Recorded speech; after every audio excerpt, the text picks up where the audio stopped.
علیکم ورحمۃ اللہ وبرکاتہ۔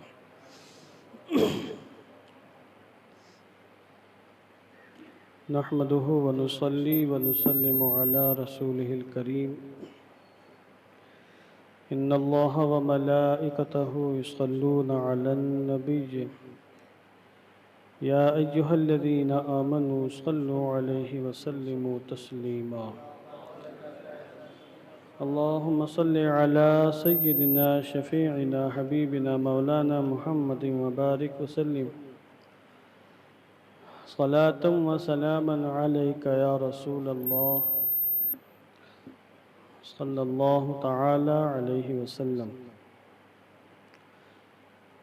سورہ آل عمران کی تکمیل کے بعد سورہ انعام کی آیت نمبر 2 کی تفسیر جاری ہے۔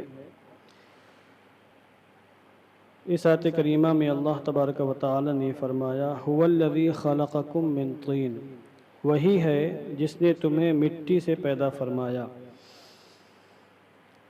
اس آیت کریمہ کی تفسیر میں اب تک 2 باتیں میں نے بیان کی ہیں۔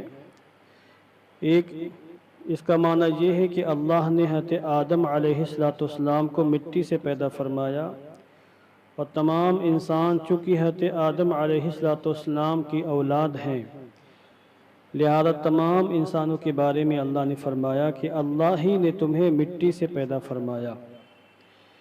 اس کا دوسرا مفہوم یہ ہے کہ ہر شخص کی پیدائش نطفے سے ہوئی، مادہ منویہ جس کو نطفہ کہا جاتا ہے، اور اللہ رب العزت نے ہر شخص کی منی میں، مادہ منویہ میں اس کی مٹی کو شامل فرمایا ہے۔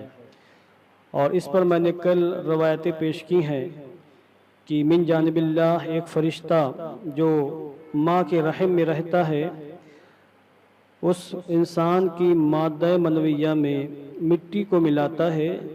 انسان مرنے کے بعد جہاں پر دفن کیا جاتا ہے اس جگہ کے مٹی کو لا کر مادہ منویہ میں ملاتا ہے، اور پھر انسان کی تخلیق ہوتی ہے۔ تو اس کا مطلب یہ ہوا کہ ہر شخص کے مادہ منویہ میں مٹی شامل ہے، اس لیے اللہ نے فرمایا کہ اللہ نے تمہیں مٹی سے پیدا فرمایا۔ یہ 2 معنی تو احادیث کریمہ سے ثابت ہیں جو میں نے آپ کے سامنے پیش کیے ہیں۔ ایک اس کا تیسرا معنی بھی ہے۔ آپ خود غور کریں کہ انسان جو ہے زمین کی پیدا کی ہوئی چیزوں کو کھاتا ہے، طرح طرح کے پھلوں کو، سبزیوں کو، اور ہر قسم کے پیداوار کو وہ کھاتا ہے۔ ہر قسم کا غلہ زمین سے پیدا ہوتا ہے، سبزیاں زمین سے پیدا ہوتی ہیں، پھل فروٹ زمین سے پیدا ہوتے ہیں۔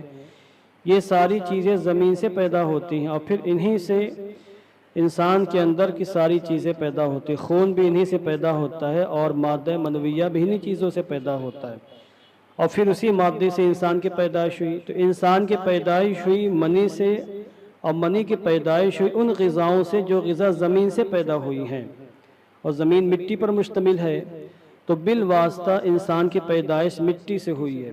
کوئی اعتراض کر سکتا ہے کہ کوئی انسان ایسا ہو جو صرف گوشت کھاتا ہو، تو گوشت تو مٹی سے پیدا نہیں کیا گیا ہے، پھر اس کے بارے میں کیا کہیں گے؟ تو اس کا جواب یہ ہے کہ جو انسان گوشت کھاتا ہو تو ظاہر بات جانوروں کا گوشت بھی انہی غذاؤں سے تیار ہوتا ہے جو غذا زمین سے پیدا ہوتی ہیں۔ جانور جن کا گوشت تیار ہوتا ہے وہ سبزیاں کھاتے ہیں، ہری ہری گھاس کھاتے ہیں، درختوں کے پتے کھاتے ہیں، یا پھل فروٹ وغیرہ کھاتے ہیں۔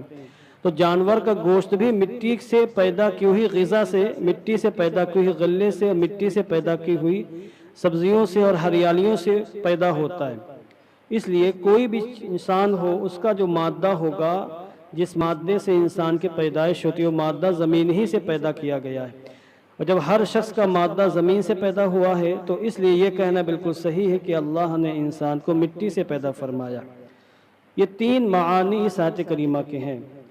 اب میں عرض یہ کر رہا تھا کہ اس آیت کریمہ میں اللہ تبارک و تعالی نے اپنے خالق ہونے، مالک ہونے اور واحد ہونے پر دلیل پیش کی ہے۔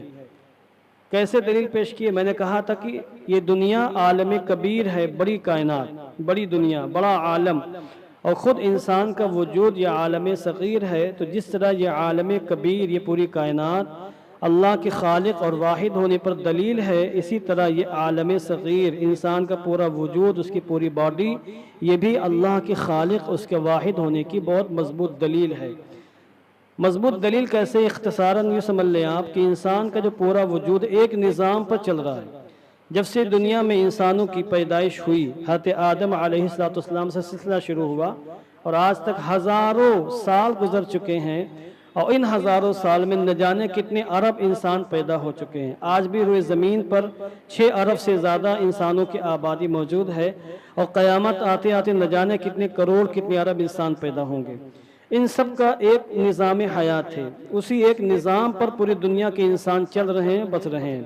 اب آپ دیکھیں، انسان پیدا ہوتا ہے تو اس کے جسم کے جو حصے ہیں، 2 ہاتھ ہوتے ہیں، 2 پیر ہوتے ہیں، اس کی ایک ناک ہوتی ہے، اور اس کے دانت ہوتے ہیں، اس کے آنکھ ہوتی ہے، اس کے کان ہوتے ہیں۔ یہ پورا ایک نظام ہے۔ ایسا کبھی نہیں ہوا کہ کوئی انسان پیدا ہوا اس کی آنکھیں اس کے پیٹھ میں ہو، پشت میں ہو۔ ایسا کبھی نہیں ہوا کہ کوئی انسان ایسا پیدا ہوا ہو جس کا منہ اس کے پیر میں ہو۔ ایسا کبھی نہیں ہوا کوئی انسان ایسا پیدا ہوا ہو جس کے اس کے کان اس کے ران میں لگی ہوئی ہو۔ اگر ایسا ہو جائے تو انسان کا جینا دوبھر ہو جائے۔ ایک نظام سے پورے انسان پیدا ہو رہے ہیں، ایک نظام سے مر رہے ہیں۔ اس کا مطلب یہ ہوا کہ اس نظام کو چلانے والا بھی ایک ہی ہے۔ اگر کئی خدا ہوتے تو کبھی تو نظام تبدیل ہوتا۔ مثلا دوسرا خدا کہتا کہ بہت ہو گیا، اب ہماری چلے گی اس کائنات میں، تم نے جو ہے 2 آنکھیں پیدا کی، اب ہم انسان پیدا کریں، اس کے 5 آنکھیں ہوں گی، 4 آنکھیں ہوں گی، اس کی آنکھیں قدموں میں ہوں گی، تو ایک نظام کائنات جو ہے درہم برہم ہو جائے گا۔ تو خود انسان کا وجود، انسان کا پورا سسٹم، پورے پیٹ کا اندر کا پورا نظام اس بات کو بتا رہا ہے کہ اس نظام کو چلانے والا ایک ہی ہے۔ کیونکہ جس ادارے میں، جس کالج میں، جس یونیورسٹی میں اگر نظام چلانے والے 2 ہو جائیں تو پھر وہ کالج نہیں چل سکتا ہے۔ اس لیے کہیں نہیں دیکھا ہوگا کہ کوئی ایک کالج ہو اس کے 2 پرنسپل ہوں، نہیں ہوتا، کیونکہ نظام چل نہیں پائے گا، آپس میں جھگڑا ہوگا، اختلافات ہوں گے، نظام درہم برہم ہو جائے گا۔ تو یہ جو ہمارا عالم صغیر ہے، یہ ہمارا پورا وجود اوپر سر سے لے کر پیروں تک، یہ بھی پورے نظام سے چل رہا ہے، اور اس کے نظام میں کوئی اختلاف نہیں ہے۔ یہ اس بات کی کھلی نشانی ہے کہ اس کائنات کا پیدا کرنے والا ایک ہی ہے، وہ وہی ہے جس کو ہم اللہ کہتے ہیں، رب کہتے ہیں، پروردگار کہتے ہیں۔ اللہم صلی علی سیدنا